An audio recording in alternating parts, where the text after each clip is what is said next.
I know you're just trying to enjoy life. You're just trying to see that money grow. You're trying to see that income grow. You just want to save up for a couple of trips, maybe a trip to the Galapagos, maybe to the island so you could become an island boy. But the problem is not that you don't have enough money. The problem is that you're spending too much.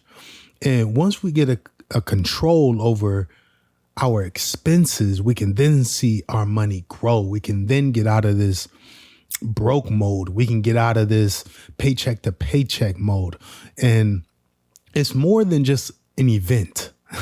Being broke is more than just something that's happening to you or an event. It's a mindset, because you can be broke and, be generating a lot of money. So it's about the way you think and how you use that money, which is creating this lifestyle of constantly being in poverty, constantly being broke. And I would say the number one thing that can solve this, it's going to be something that you've probably heard before. It's called a budget. You have to budget. You have to know how much you make in order to know how much you can spend to keep yourself from being underwater, or to keep yourself from being in debt, or to be broke. So you have to be able to track what you make and how much you're spending monthly. And it's very simple.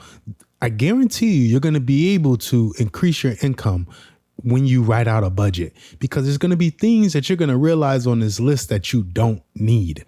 You don't need 3 streaming services. You don't need Hulu, Netflix, HBO Max, Amazon Prime, Disney Plus.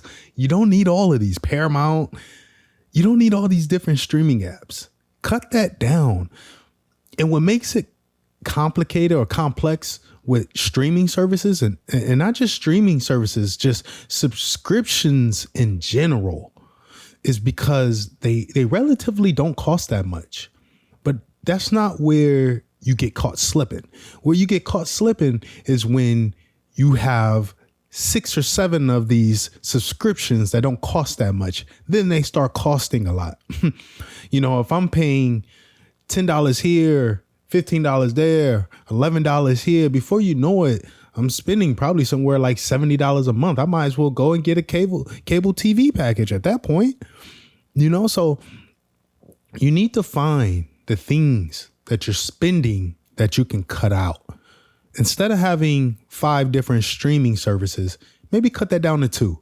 Myself personally, I only have Netflix and I only have Amazon Prime. Amazon Prime is kind of like, I don't even necessarily need it for the streaming services. That's just an additive.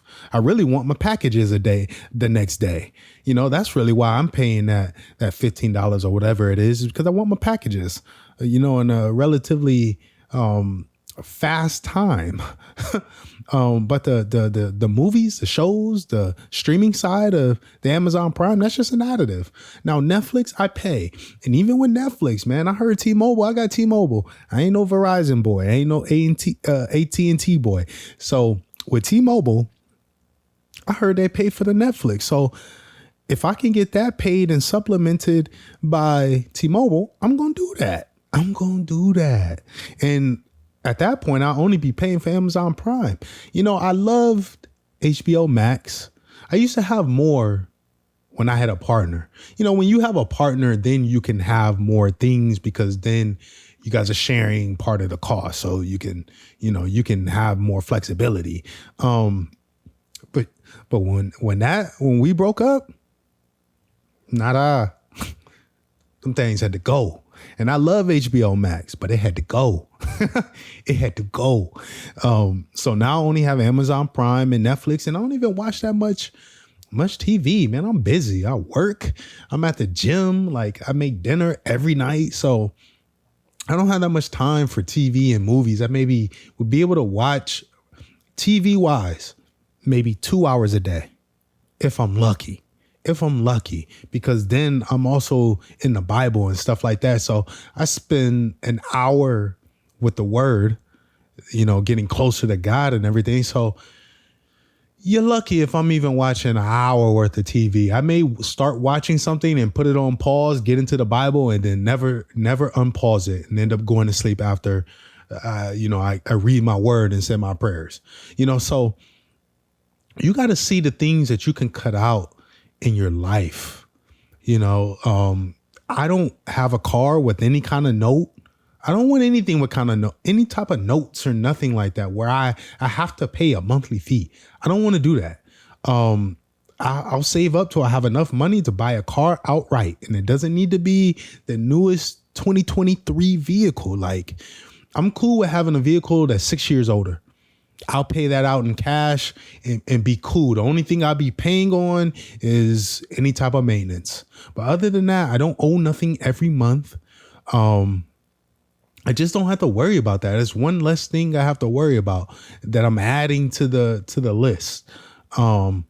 So just finding ways to be smart with your money, but it all starts with having a budget. If you don't know how much you have coming in comparison to how much you're spending, most likely you're spending more than you're bringing in because you don't know. So you're kind of shooting in the wind. Imagine just shooting in the wind and hoping that you're not losing money when most likely you're losing money.